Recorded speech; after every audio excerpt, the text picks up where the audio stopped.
আপনি যদি গর্ভধারণ করে থাকেন তবে গর্ভাবস্থার যে কোনো পর্যায়ে এই 6টি কাজ কখনোই ভুল করেও করতে যাবেন না, কারণ এই 6টি কাজ আপনার এবং আপনার অনাগত সন্তানের জন্য মারাত্মক ক্ষতিকারক হতে পারে, যার ফলে সন্তানের অকাল মৃত্যু পর্যন্ত ঘটতে পারে। নিশ্চয়ই কোনো মা চাইবেন না যে তার সন্তান অকাল মৃত্যুর শিকার হোক, তাই জেনে নিন কোন সেই 6টি কাজ।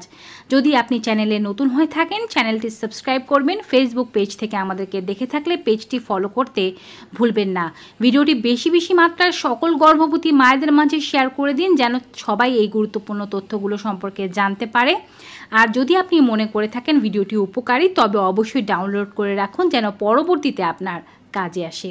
চলুন এবারে মূল ভিডিওতে যাওয়া যাক। গর্ভাবস্থার প্রথম পর্যায় থেকে শুরু করে গর্ভাবস্থার 9ম মাস পর্যন্ত প্রত্যেকটি স্টেপ আপনাকে অনেক সতর্কতার সাথে নিতে হয়, যেহেতু আপনার বাচ্চাকে আপনার সুস্থভাবে জন্ম দিতে হবে। তাই প্রথম 3 মাসে যারা এখন আছেন তারা চেষ্টা করবেন এ সময় সহবাসকে এড়িয়ে চলতে। যদিও কিছু কিছু ক্ষেত্রে কিন্তু পুরো গর্ভাবস্থা জুড়ে সহবাস এড়িয়ে চলতে হয়। আমি জানিয়ে দিচ্ছি কোন কোন ক্ষেত্রে পুরো গর্ভাবস্থা জুড়ে সহবাস এড়িয়ে চলতে হবে। যাদের প্রথমবার গর্ভধারণ বা প্রথমবার যারা গর্ভবতী তাদের মধ্যে কিন্তু অনেকেই জানেন না তাদের কোনো শারীরিক সমস্যা আছে কিনা, তাই এ সময় সহবাস করতে গেলে অনেক সময় দেখা যায় যে বাচ্চা নষ্ট হয়ে যাওয়ার একটি চান্স থাকে, কারণ অনেক পুরুষেরাই অনভিজ্ঞ থাকেন, তারা পেটের উপর অতিরিক্ত চাপ দিয়ে বা সার্ভিক্সে অতিরিক্ত ধাক্কা দিয়ে সহবাস করে ফেলেন, যা বাচ্চার জন্য ক্ষতিকারক হতে পারে। তাই প্রথম 3 মাসে সহবাসকে না বলা হয়। কিন্তু যদি এটি আপনার দ্বিতীয় বা তৃতীয় প্রেগনেন্সি হয়ে থাকে সেক্ষেত্রে হয়তো আপনি অভিজ্ঞ, আপনি জানেন কিভাবে সহবাস করলে বাচ্চার ক্ষতি হবে না, বা আপনার আগের প্রেগনেন্সিতেও কোনো ইস্যু ছিল না, আপনার কোনো মিসক্যারেজ নেই, আপনার প্লাসেন্টা প্রিভিয়ার কোনো সমস্যা নেই, কখনো জল ভাঙেনি, কখনো রক্তপাত হয়নি, তারা কিন্তু চাইলে প্রথম 3 মাসেও সহবাস করতে পারবেন কিছু সেফটি মেনটেন করে। যেমন ধরুন যে আপনি পেটের উপর যেন অতিরিক্ত চাপ না পড়ে, লিঙ্গ যেন পরিপূর্ণ প্রবেশ না করানো হয়, এই বিষয়গুলোতে একটু খেয়াল রাখতে হবে। সার্ভিক্সে যেন আঘাত না লাগে, এই বিষয়গুলো একটু খেয়াল রাখতে হবে। কিন্তু প্রথমবার গর্ভবতী যারা তারা যেহেতু জানেন না কিভাবে করতে হবে বা তাদের শারীরিক কোনো ইস্যু আছে কিনা, তারা প্রথম 3 মাসেও সহবাস এড়িয়ে চলুন। এখন পরবর্তী মাসগুলোতে যে সমস্যাগুলোর কারণে এড়িয়ে চলতে হবে তা হচ্ছে যদি আপনার প্রিভিয়াস মিসক্যারেজের হিস্ট্রি থেকে থাকে, আপনার প্লাসেন্টায় কোনো সমস্যা, বাচ্চার কোনো জটিলতা, পেটের ভেতরে 2টো বাচ্চা, ব্লিডিং হয়ে যাওয়া, রক্তপাতের পাশাপাশি যদি কখনো জল ভেঙে যায় সেক্ষেত্রে কিন্তু পুরো গর্ভাবস্থা জুড়েই আপনারা সহবাস চালাতে পারবেন না। এই সমস্যাগুলো যাদের নেই তারা প্রথম 3 মাসের পর থেকে 4র্থ মাস থেকে শেষ পর্যন্তই সহবাস চালিয়ে যেতে পারেন, তবে মনে কোনো সন্দেহ থাকলে একবার ডক্টরের পরামর্শ নিয়ে নেবেন।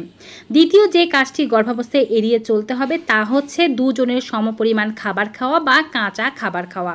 অনেকেই বলে থাকেন এখন তুমি প্রেগনেন্ট, দুজনের পরিমাণের খাবার খাবে, একেবারেই ভুল কথা।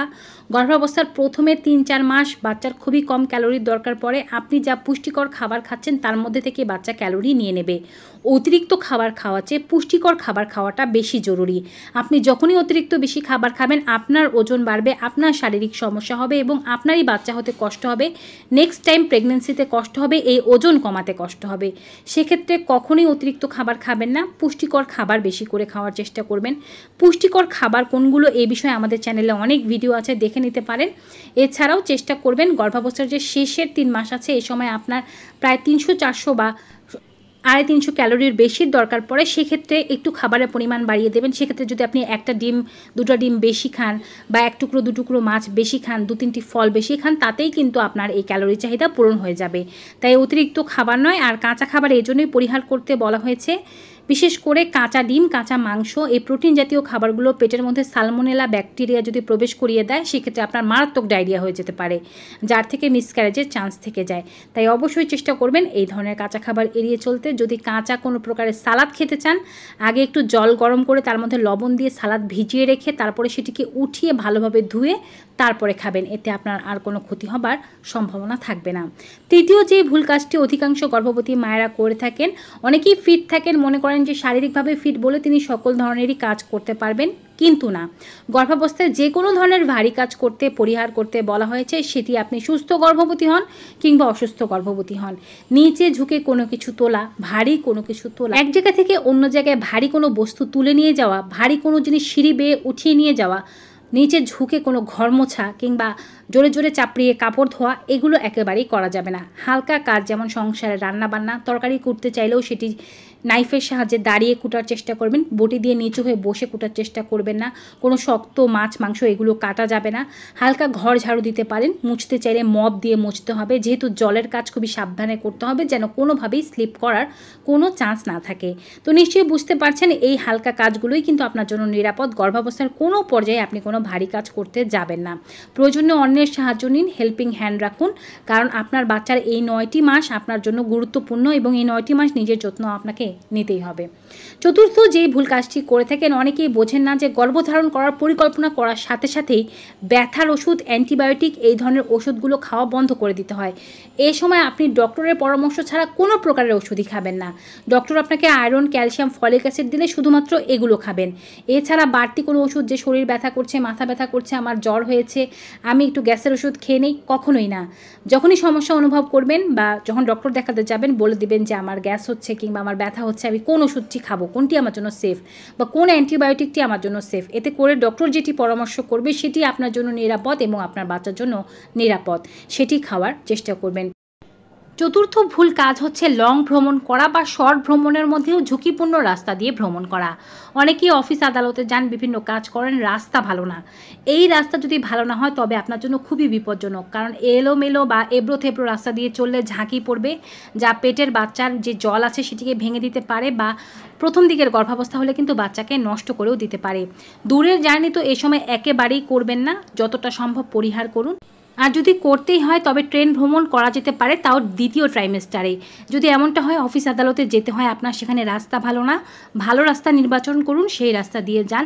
রিক্সা বা বাইক যেভাবেই যান সেটিকে আস্তে চালাতে বলুন। যদি পায়ে হেঁটে যাওয়া সম্ভব হয় প্রয়োজনে পায়ে হেঁটে যান, তাও ভালো, কিন্তু এবড়ো থেবড়ো রাস্তায় রিক্সা বা মোটর বাইক এড়িয়ে চলার চেষ্টা করুন। পঞ্চম ভুল কাজটি হচ্ছে পায়জামা বা সালোয়ারের ফিতা প্রচুর টাইট করে বাঁধা। আদিকাল থেকেই মানুষ এই কথাটি বলে আসছে যে যদি তোমার পেট যখন বাড়তে শুরু করবে তখন যদি পায়জামা বা সালোয়ারের ফিতা টাইট করে না বাঁধো, বাচ্চা উপরের দিকে উঠে যাবে, এই বাচ্চা নিচের দিকে নামবে না, নর্মাল ডেলিভারি হবে না। এই জন্য মায়েরা পায়জামা বা সালোয়ারের ফিতা এতটাই টাইট করে বাঁধেন যে নিজের তো অস্বস্তি হয়, বাচ্চাকেও অস্বস্তিতে ফেলে দেন। কোনো অবস্থাতেই এই কাজ করবেন না। আপনি পায়জামা বা সালোয়ারের ফিতা যতই টাইট করে বাঁধুন, যেই বাচ্চা উপরে থাকার সেটি উপরে থাকবে, যেটি নিচে নেমে যাওয়ার সেটি নিচেই নেমে আসবে। তাই এর সাথে বাচ্চা উপরে ওঠার বা নিচে নামার কোনো সম্পর্ক নেই। ষষ্ঠ এবং সর্বশেষ ভুল কাজটি হচ্ছে সারাক্ষণ শুয়ে বসে থাকা। কিছু কিছু নারীদের ডক্টরেরা বেড রেস্ট দেন না, কিন্তু তারপরেও তারা বেশিরভাগ সময় শুয়ে বসে থাকেন। মনে রাখবেন, গর্ভাবস্থায় আপনাকে যদি ডক্টর বেড রেস্ট না দিয়ে থাকে সেক্ষেত্রে দিনের বেলা আপনি 1 ঘন্টা বিশ্রাম নিতে পারেন, রাতে 7 থেকে 8 ঘন্টা ঘুমিয়ে নেবেন। এর বেশি সারাক্ষণ শুয়ে বসে থাকা আপনার প্রেশার, ডায়াবেটিস, শরীরের ব্যথা এগুলোকে বাড়িয়ে দেবে, নর্মাল ডেলিভারি চান্সকে কমিয়ে দেবে। তাই হালকা পাতলা হাঁটাহাঁটি, অর্থাৎ অন্য কোনো কাজ না থাকলেও হালকা পাতলা হাঁটাহাঁটি করুন। শারীরিক সামান্য যে পরিশ্রমগুলো আছে সেগুলো করতে পারেন, যেমন বাগানে হেঁটে আসলেন, গাছগুলোতে একটু পানি দিয়ে দিলেন, কিংবা আপনি কাপড়গুলো আয়রন করে রাখলেন। এগুলো আপনার ফিজিক্যাল অ্যাক্টিভিটির মধ্যে পড়বে যা আপনাকে সুস্থ রাখবে। তো ভিউয়ার্স, আজকের এই ভিডিওটি কেমন লাগলো কমেন্ট বক্সে জানাতে ভুলবেন না। ভালো উপকারী মনে হয়ে থাকলে সকল বোনেদের মাঝে বেশি বেশি শেয়ার করে দিন। বিদায় নিচ্ছি, সবাই ভালো থাকুন, দেখা হবে নতুন ভিডিওতে। Good bye and take care.